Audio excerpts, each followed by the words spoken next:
Alors, nous allons faire une révision rapide dans une série que nous appelons l'établissement du royaume de Dieu à travers les relations. Le royaume de Dieu est établi par les relations. On ne peut pas euh, faire autrement que de rentrer en relation avec les gens. Un ministère basé sur le travail d'équipe, un travail de mission internationale et dans les communautés, euh, faire ce que Dieu nous appelle à faire. Alors, dans les premières semaines, on a vu comment établir le royaume de Dieu dans nos vies, une atmosphère de paix et de joie à l'intérieur. Le plus grand signe que c'est établi, c'est un peu par les signes et miracles, mais il y a aussi la paix et la joie du Seigneur en nous. Il va y avoir une abondance interne de justesse, de paix et de joie. On a aussi découvert que lorsqu'on fait le ministère auprès des autres, on va enrichir leur vie.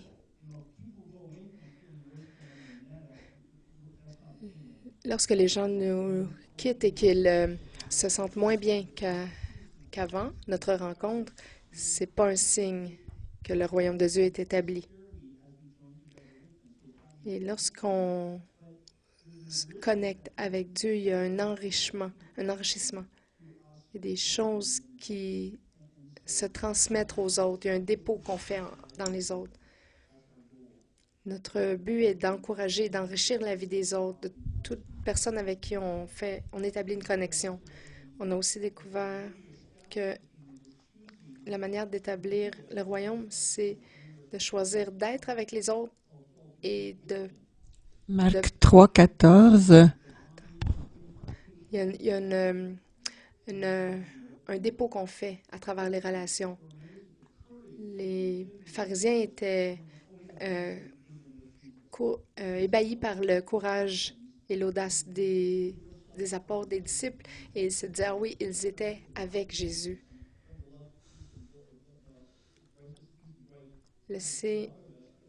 Lorsqu'on laisse la justesse et la joie, la paix de Dieu, on établit le royaume et on fait un dépôt dans les autres.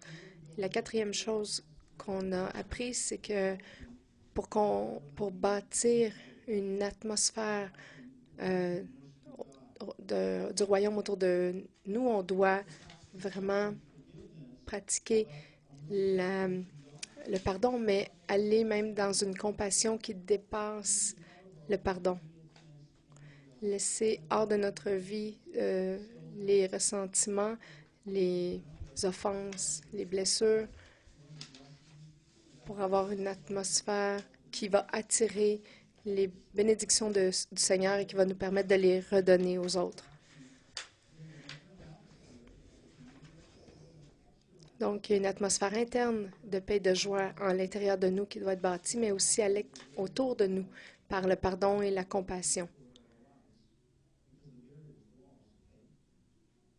Ça va empêcher toute barrière qui va empêcher les bénédictions d'être distribuées. Alors, je vous encourage à revoir vos notes, revoir les messages sur YouTube aussi. Ce que je voudrais faire aujourd'hui, c'est que j'ai eu des nouvelles révélations. Comme par exemple, il y a un homme qui m'a appelé hier et il était en crise. Il dit, je ne sais pas pourquoi j'ai ce problème de colère, je suis explosif, ça endommage les relations avec ma famille, ma fille a peur de moi, ma femme et moi, notre connexion est endommagée.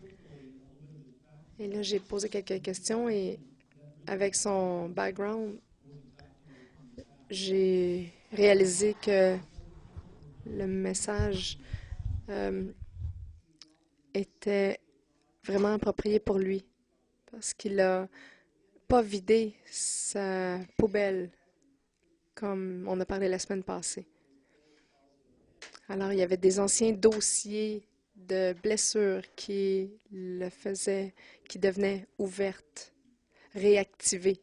Alors, j'ai pu partager avec lui s'il pouvait apprendre à rejeter ses blessures et ses offenses une à une. Ça changerait l'atmosphère et ses relations avec sa famille et les autres personnes autour de lui. Alors, j'aimerais regarder au pardon avec quelques petites révélations que j'ai eues. On pourrait comparer la poubelle comme d'un ordinateur à notre cœur. Lorsqu'on fait le pardon, on, on peut effacer cette offense de notre tête, mais ça peut résider dans la, la- la poubelle de notre cœur. Alors, on peut dire qu'on pardonne et on pardonne et on pense qu'on a pardonné, mais il peut y avoir un jugement qu'on porte sur la personne. C'est-à-dire, ah, je lui pardonne, mais elle me doit encore quelque chose. Elle me doit une restitution, une excuse. Je pardonne, mais je ne vais pas oublier ce qu'elle m'a fait. Je me souviens, il y a quelques années, j'ai reçu un email d'un malentendu de quelque chose et la personne m'a dit, je te pardonne, mais je n'oublierai jamais. Alors, ces choses-là peuvent rester dans notre poubelle et peuvent grandir là. Dans nos ordinateurs, lorsque c'est plein, cette poubelle-là, ça peut ralentir l'ordinateur parce qu'il y a trop de vieux dossiers là-dedans. C'est la même chose dans nos vies. Si cette poubelle-là devient remplie d'offenses, de vieilles offenses, et qu'on ne les nettoie pas, ça va affecter le flot de l'Esprit Saint dans nos vies. Ça va affecter nos relations et beaucoup de choses du royaume. Lorsqu'on retient ces opinions, ces jugements-là, et qu'on s'en rappelle, on ne pardonne pas vraiment de la manière que Dieu voudrait qu'on pardonne. Parce que lorsque la parole dit, lorsque Dieu pardonne, il oublie nos péchés. Il ne s'en rappelle plus, il ne le retient plus contre nous. Donc, lorsque ces jugements restent dans nos cœurs, on n'a pas pardonné complètement de façon biblique. Dieu souhaite que nous ouvrions nos cœurs, que nous ouvrions notre poubelle de recyclage pour, un par un, retirer ces dossiers et relâcher chaque personne, canceller la dette qu'ils nous doivent, canceller tout jugement qu'on aurait pu faire contre cette personne-là. Donc, on pardonne encore. On doit canceller le jugement en premier parce qu'on ne peut pas vraiment pardonner à quelqu'un complètement si on n'a pas fait cette étape-là en premier. Si on n'a pas pardonné quelqu'un, on reste sur la position qu'ils nous doivent encore quelque chose. En d'autres mots, c'est comme si on disait, ils nous doivent une dette, ils ont une dette envers nous, qu'ils nous doivent nous payer. Ils doivent s'excuser ou restituer quelque chose, une explication même. Donc, dès que vous dites il me doit, il y a une dette.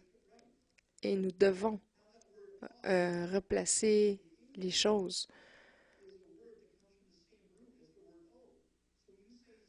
Alors, quand on dit ça, c'est comme si on disait qu'ils doivent de façon obligatoire faire ceci.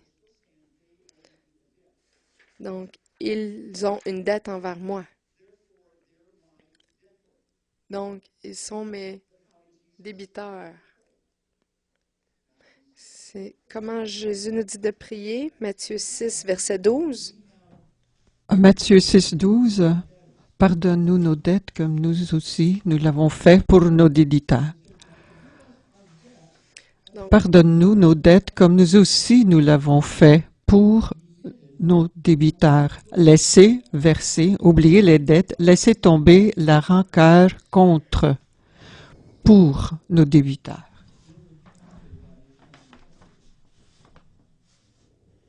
alors, on parle ici donc de la poubelle de recyclage. Ça dit au passé, comme nous avons pardonné. Alors, lorsque la Bible dit que nous avons le pardon de Dieu, mais on doit être certain qu'on a pardonné ceux qui nous ont offensés. Si nous ne pouvons pardonner,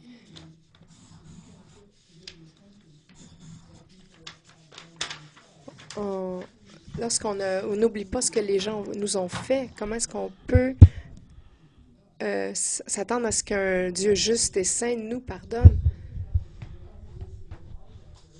On s'attend à ce que Dieu nous pardonne, mais nous, on ne pardonne pas. C'est comme si on disait je suis plus grand que Dieu.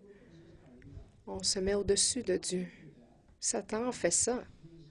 Et la fin de l'histoire n'a pas été très bonne pour lui. Matthieu 16, 14, 15, si vous pardonnez les gens leurs fautes, notre Père céleste vous pardonnera à vous aussi. Mais si vous ne pardonnez pas aux gens, votre Père ne vous pardonnera pas non plus vos fautes. La semaine dernière, on a parlé de pourquoi ça, c'était vrai. Si nous avons refusé d'appliquer le sang de Jésus envers ce que les autres nous font, donc le sang de Jésus ne pourra pas être efficace pour pardonner nos péchés et accorder le pardon de Dieu dans ma vie. Ça annule l'effet du sang de Jésus dans nos vies. Alors, comme on a parlé la semaine dernière, on doit extendre cette compassion envers autrui. Parce que la compassion est plus grande que le jugement, elle en triomphe. Alors, comment on peut combattre le jugement qu'on a dans nos vies? C'est toujours d'appliquer la compassion. Dit d'une autre fois, d'une autre manière,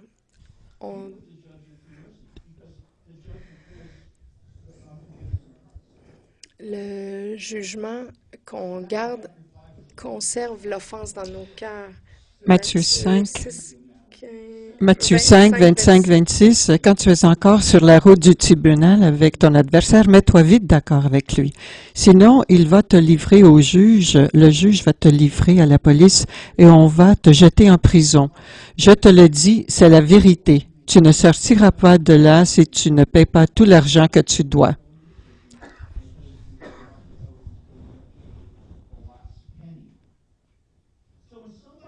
Donc, lorsque quelqu'un a quelque chose contre nous, la Bible l'appelle un adversaire. Cette personne a décidé de devenir un adversaire en gardant un jugement contre vous et en ne vous pardonnant pas. C'est intéressant de constater que le mot adversaire décrit aussi Satan. En fait, le mot Satan veut dire adversaire. C'est 1 Pierre 5, 8. 1 Pierre 5, 8, soyez sobre, veillez. Votre adversaire, le diable, rôde comme un lion, rugissant, cherchant qui dévorer.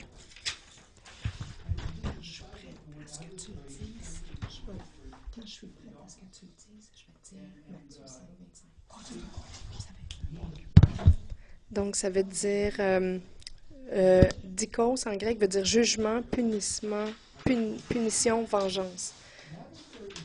Un adversaire est donc quelqu'un qui fait son propre jugement et qui détermine sa propre mesure de punition, la punition appropriée et qui recherche d'assouvir sa vengeance.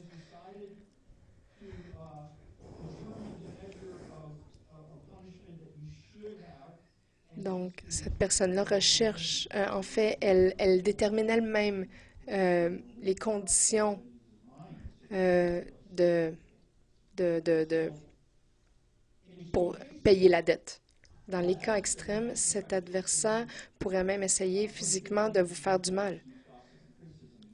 Il y en a qui utilisent les critiques ou les rumeurs envers un et l'autre. Nous sommes des bonnes personnes. On ne fait pas de mal à personne. On fait juste dire notre jugement dans le dos des gens.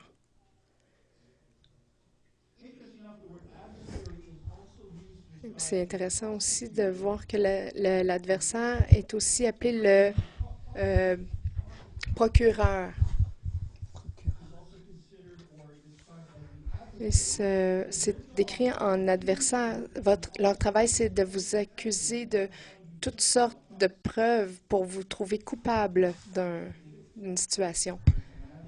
Ça fait d'eux un adversaire. Qu'est-ce que Jésus dit de tout ça? Regardez dans Luc 6, 37.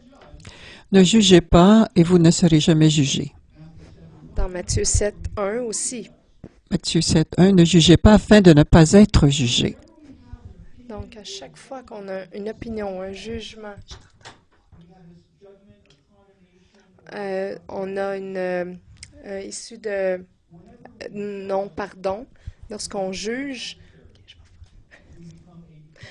on devient un procureur nous-mêmes. Et ce qui se passe, c'est lorsqu'on fait ça, dans le royaume spirituel, il y a un juge, procureur ou adversaire nous est assigné contre nous. Parce que si on juge, on va être jugé. Ne jugez pas, ne persécutez pas, car vous serez persécutés. Ne soyez pas un adversaire, parce qu'il y a un adversaire qui va vous être assigné. Lorsqu'il y a de la colère, du ressentiment, de l'amertume en nos cœurs, on devient une proie pour le jugement. Lorsqu'on retient une offense contre quelqu'un d'autre, il y a un adversaire qui se présente, se pointe et qui s'aligne spirituellement. Et vous savez que Satan est notre adversaire en chef, qui est l'adversaire en chef. Dans Jean 8, 44. Le diable est menteur et père du mensonge. Alors, lorsqu'on retient un jugement contre quelqu'un, il y a un esprit qui s'aligne avec nous pour devenir notre adversaire et nous tourmenter. Il y a beaucoup de conflits non résolus en nos cœurs. Ça fait de la tension, du stress, beaucoup d'émotions négatives. Pourquoi? Parce qu'il y a le tourmenteur qui est au travail. Il a devenu notre adversaire activement dans notre vie à cause de l'alignement spirituel. Et ça nous cause du tourment interne. Parce qu'on a retenu un jugement, on est devenu sous le jugement et nous sommes persécutés par le procureur. C'est ce que Jésus a dit dans Matthieu 5, 25. Quand tu es encore sur la route du tribunal avec ton adversaire, mets-toi vite d'accord avec lui. Sinon, il va te livrer au juge et on va te jeter en prison. Je te le dis, c'est la vérité. Tu ne sortiras pas de là si tu ne payes pas tout l'argent que tu dois. Si on retient un jugement contre quelqu'un qu'on n'a pas pardonné, on va payer comme si on avait une dette. Parce que c'est la vérité, nous avons une dette. Parce que si on ne pardonne pas la dette de quelqu'un d'autre, notre dette à nous ne sera pas pardonnée. Donc, si nous ne pardonnons pas, nous avons une dette. Même si l'autre personne nous a offensés et qu'on leur pardonne pas, on ne sera pas pardonné. Alors, notre dette ne sera pas pardonnée. Alors, nous aussi, on devient à porter une dette. Voyez-vous tout le problème que ça cause lorsqu'on ne pardonne pas, quand on retient des jugements dans nos cœurs? La même chose s'applique si nous ne nous sommes pas pardonnés nous-mêmes. C'est le même principe. Si on dit j'ai fait du mal, je ne mérite pas le pardon, je ne mérite pas mieux, je mérite d'être puni pour ce que j'ai fait, alors nous nous mettons en position où nous devons quelque chose. Nous devenons un débutant et nous ne recevons pas la grâce qui peut couler dans nos vies. Et là, il y a des gens qui passent leur vie complète à être tourmentés parce qu'ils se sont mis eux-mêmes sous le jugement en ne se pardonnant jamais. Donc, c'est aussi important de se pardonner soi-même autant que nous pardonnons les autres. La semaine dernière, on a parlé de mesures. Regardez dans Luc 6, verset 36. Soyez magnanime comme votre Père est magnanime. Ne jugez pas et vous ne serez jamais jugés. Ne condamnez pas et vous ne serez jamais condamnés. Absolvez et vous ne serez absous. Donnez et l'on vous donnera, on versera dans la grande poche de votre vêtement une bonne mesure serait secouée et débordante, car c'est avec la mesure laquelle vous mesurez qu'on mesurera pour vous en retour.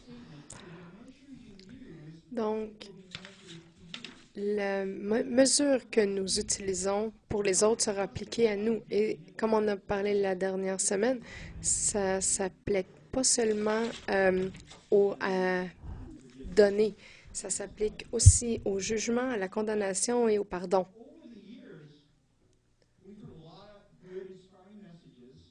On a entendu beaucoup de messages inspirants du chapitre de Luc 38 depuis quelques années. Lorsque nous sommes fidèles dans nos finances et que nous devenons des gens généreux, on va recevoir plus. Ça sonne vraiment bien. Et ça nous excite même parce que c'est excitant, c'est comment Dieu fonctionne.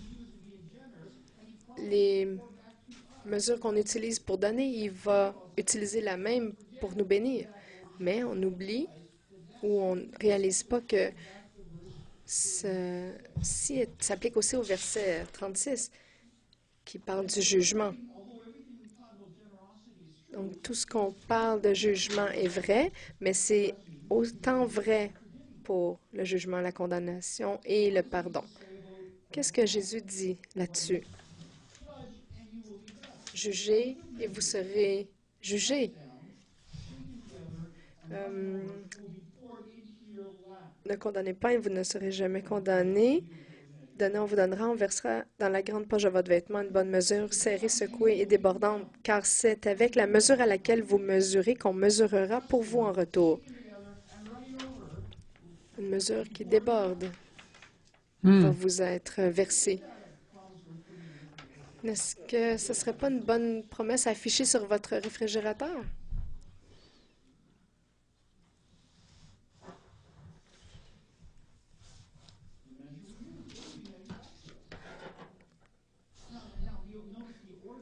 Et regardez l'ordre dans lequel c'est mentionné. Si vous voulez être avec les autres, refusez de les juger. Deuxième, refusez de les condamner. Troisième, pardonnez-leur. Et la quatrième, ensuite, vous pouvez leur donner.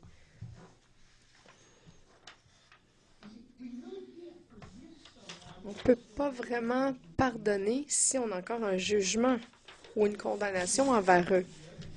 On essaie de pardonner. On dit, je leur pardonne, je lui pardonne à cette personne-là. Bénis-les, Seigneur. Il y a encore un jugement derrière ça.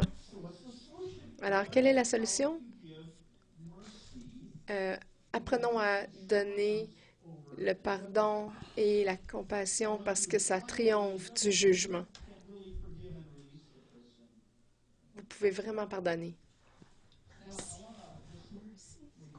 Oui. J'aimerais regarder Matthieu 18, versets 21 à 35. Beaucoup de gens ont entendu souvent cette parabole qui parle du serviteur sans compassion, méchant. La vérité, c'est que nous sommes les esclaves impitoyables. Lorsque nous refusons de pardonner les dettes de quelqu'un envers nous, nous devenons un serviteur impitoyable. La dette, c'est lorsqu'on pense que quelqu'un nous doit quelque chose. La forme la plus courante de dette, ils me doivent des excuses. Ça, c'est une dette parce qu'ils me doivent. On le déclare. Lorsqu'on parle comme ça, lorsqu'on retient quelque chose contre quelqu'un, ça fait de nous des serviteurs impitoyables. Alors, qui est un collecteur de dettes. Certaines personnes semblent passer leur vie entière à ramasser des dettes. Ah, ils m'ont fait du mal. Ils étaient dans l'erreur. Ils n'ont pas rencontré mes attentes. Alors, ils retiennent ces dettes toute leur vie. Alors, leur poubelle de recyclage, elle est pleine de tout ce que les gens auront pu leur faire. Et tout ça, c'est pris dans leur cœur. Ils retiennent ces jugements en eux. Et pas mal, tout le monde qu'ils ont croisé leur doit quelque chose. Parce qu'ils ont ramassé une autre dette. Parce que malheureusement, nous ne sommes pas parfaits. Ça serait merveilleux de l'être, mais nous ne le sommes pas. Et la conséquence, c'est que, à cause qu'ils retiennent ces dettes et qu'ils ont tous ces jugements contre les autres, ils sont en état de jugement constant et ils sont sous le jugement de Satan et de l'adversaire. Donc, ils sont tourmentés. Alors, on lit Matthieu 18, 21 à 35. C'est pourquoi il en va du règne des cieux comme d'un roi qui voulait. Non. C'est pourquoi il va du règne des cieux. Mais c'est pas ça. Il en va du règne d'un roi qui voulait faire. Non, pas ça. Oui, c'est vrai, ça n'a pas l'air d'être la même chose.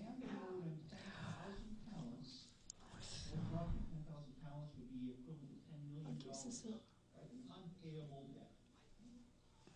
Ah, comme il n'avait pas de quoi payer, son maître ordonna qu'on le vende, lui, sa femme, ses enfants et tout ce qu'il avait afin de payer sa dette. L'esclave tomba à ses pieds et se prosterna devant lui, disant « Prends patience envers moi, et je te paierai tout. » Ému, le maître de cet esclave le laissa aller et lui remit la dette. En sortant, cet esclave trouva un de ses compagnons d'esclavage qui lui devait 100 deniers. Il le saisit et se mit à le serrer à la gorge en disant « Paye ce que tu dois. » Son compagnon, tombé à ses pieds, le suppliait « Prends patience envers moi et je te paierai. » Mais lui ne voulait pas. Il allait le faire jeter en prison jusqu'à ce qu'il ait payé ce qu'il devait. En voyant ce qui arrivait, ses compagnons furent profondément attristés. Ils allèrent raconter à leur maître tout ce qui s'était passé. Alors le maître le fit appeler et lui dit « Mauvais esclave, je t'avais remis toute ta dette parce que tu m'en avais supplié.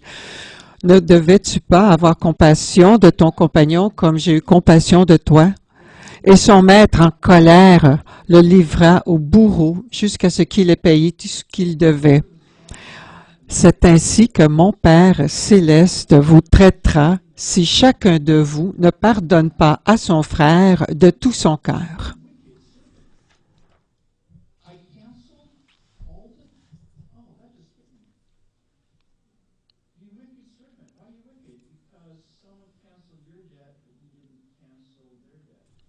Il était méchant parce que il a dit serviteur méchant, mauvais esclave. Et pourquoi était-il mauvais? C'est parce que il a reçu le pardon, mais il ne l'a pas appliqué. Pourquoi pourquoi le serviteur était méchant, c'est parce qu'il a reçu le pardon, mais il ne l'a pas appliqué en retour.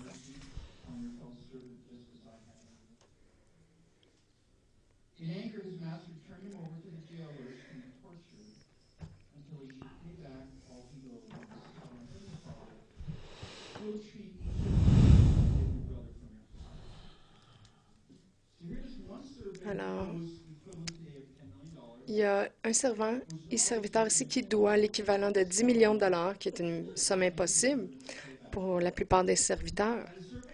Impossible à repayer. Alors, il est allé devant le roi. Il a supplié le roi pour avoir du temps. Et là, c'est presque toujours notre réponse à Dieu. Seigneur, Dieu, donne-moi du temps pour replacer ma vie. Mais dans sa merci, Dieu ne nous donne pas ce que nous demandons parce qu'il sait que la dette est impossible à repayer. Alors nous sommes là dans notre folie, demandant encore un peu de temps. C'est impossible. Au contraire, Dieu nous donne exactement ce que nous avons besoin. Il nous donne de la compassion et il nous relâche de cette dette-là. C'est ce que le roi a fait pour le serviteur. Il a laissé aller la dette. Le serviteur rencontre quelqu'un qui lui doit 20 $, l'équivalent de 20 $, et cet homme qui lui devait 20 $ demande exactement la même compassion que l'esclave devait demander à son roi.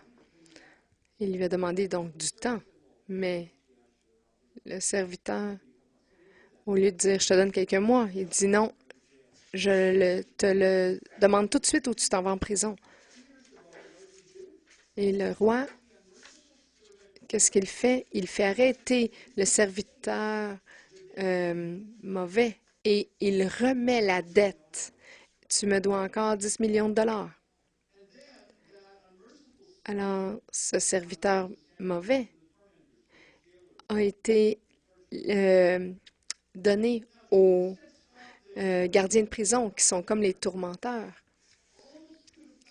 Jésus n'a pas arrêté là. Il dit, tout le monde pourrait trouver une excuse pourquoi cette parabole ne s'applique pas à nous. On peut trouver une manière d'éviter que ça s'applique à nous. Mais Jésus a continué puis il dit, je vais être certain que vous comprenez que ça s'applique à toute personne. Matthieu 18, 35, il dit, c'est comment mon Père céleste va vous traiter si, à moins que vous ne pardonniez votre frère du fond de votre cœur. Alors, si nous retenons cette dette-là, ce jugement, si nous n'étendons pas cette compassion de la manière que Dieu étend cette compassion envers nous, lorsqu'on pense « Ah, il me doit vraiment des excuses.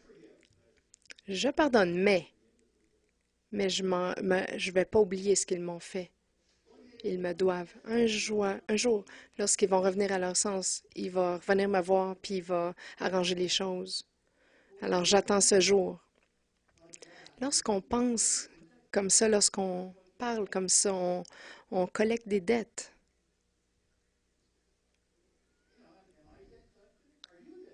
Est-ce que je suis un collecteur de dettes? En êtes-vous un?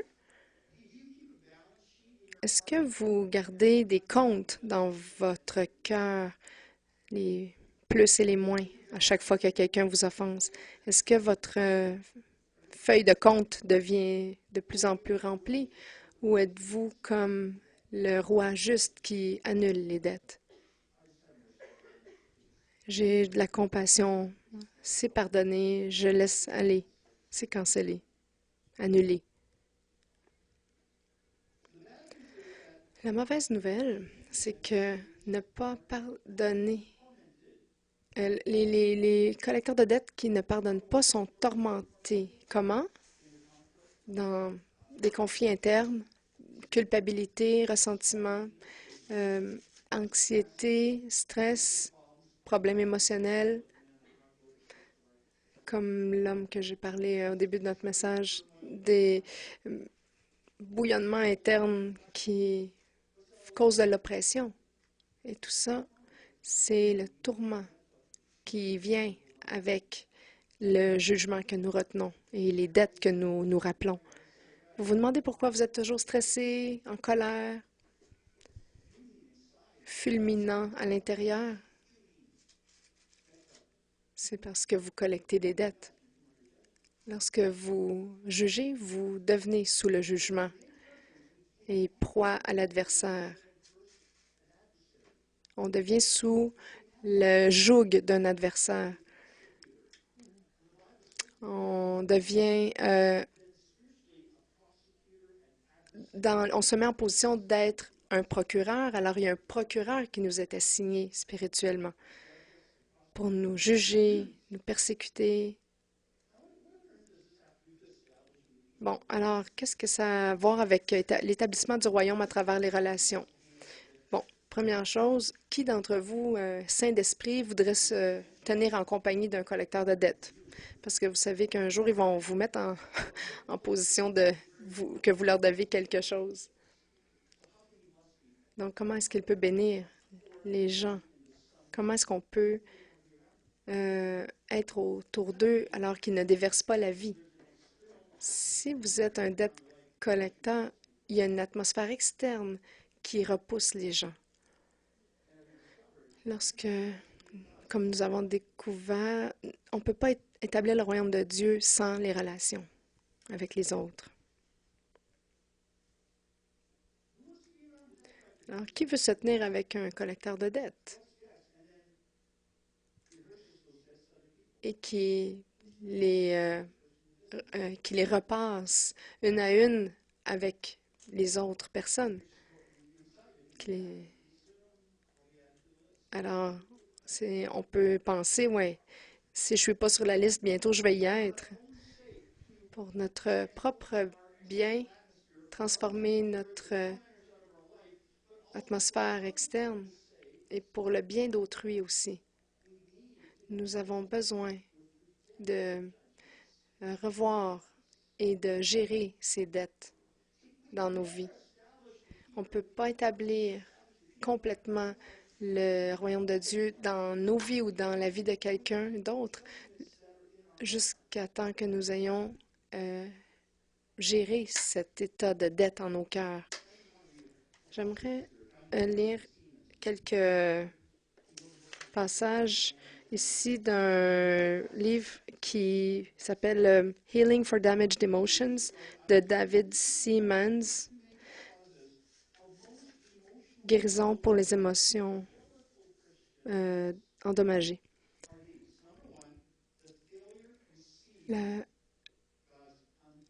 L'échec à recevoir le pardon inconditionnel de Dieu et l'échec de donner ce pardon inconditionnel aux autres.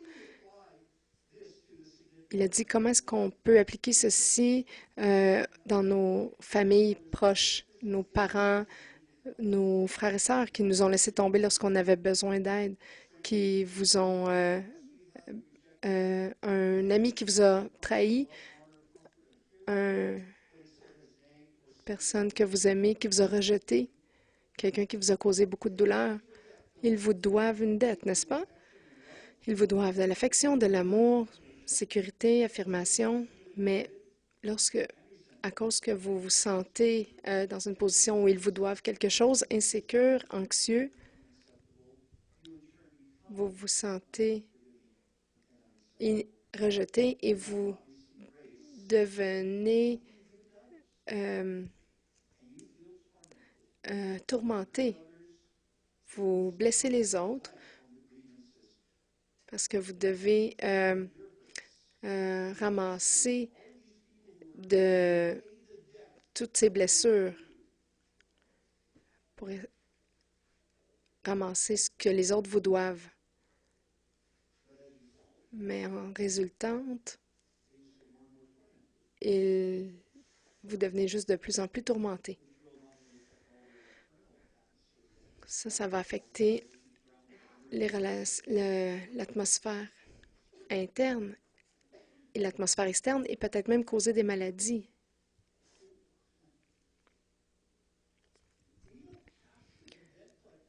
Nous n'avons pas besoin, nous n'avons pas l'obligation de devenir des collecteurs de dettes. C'est à notre détriment de le faire.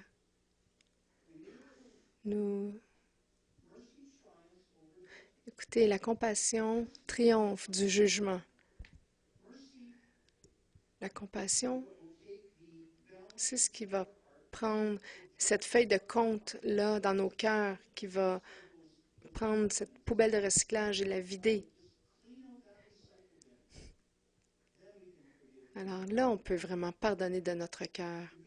La bonne nouvelle, maintenant, c'est que, numéro 1, le Seigneur Jésus nous a pardonné de nos dettes envers lui. À travers son sang, il a pardonné chaque péché. Jésus a payé cette dette-là qui était impossible pour nous à payer. La deuxième bonne nouvelle, c'est qu'on peut être libre de tout torment, toute oppression dans l'esprit. Si nous apprenons à étendre cette compassion aux autres de la manière que Jésus l'a démontré envers nous. Nous avons qu'à canceller, annuler les dettes. C'est ce que Heidi a mentionné la semaine dernière. C'est parfois très difficile, mais j'espère que j'ai communiqué clairement pour vous comment c'est important, c'est d'une importance vitale pour être certain qu'il n'y a aucun jugement qui réside dans nos cœurs, que nous ne sommes pas un adversaire de personne, un procureur envers quiconque, parce que lorsqu'on embarque dans ce rôle, nous finissons que c'est nous qui devenons persécutés et tourmentés par un adversaire. Dès que nous gardons un jugement, nous ouvrons une porte à l'ennemi, Satan. Alors j'aimerais prier une courte prière et ensuite on va pouvoir prendre le repas du Seigneur ensemble.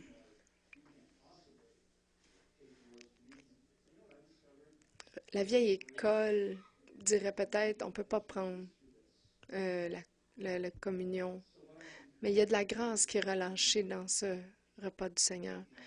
Je voudrais encourager toute personne ici à prendre les éléments et retourner à vos sièges. Alors, Père, dans le nom de Jésus, maintenant nous demandons maintenant que tu nous aides, Père, à changer de description d'emploi, que nous ne soyons plus des collecteurs de dettes, mais à la place que nous soyons comme toi, tu montres toujours de la compassion.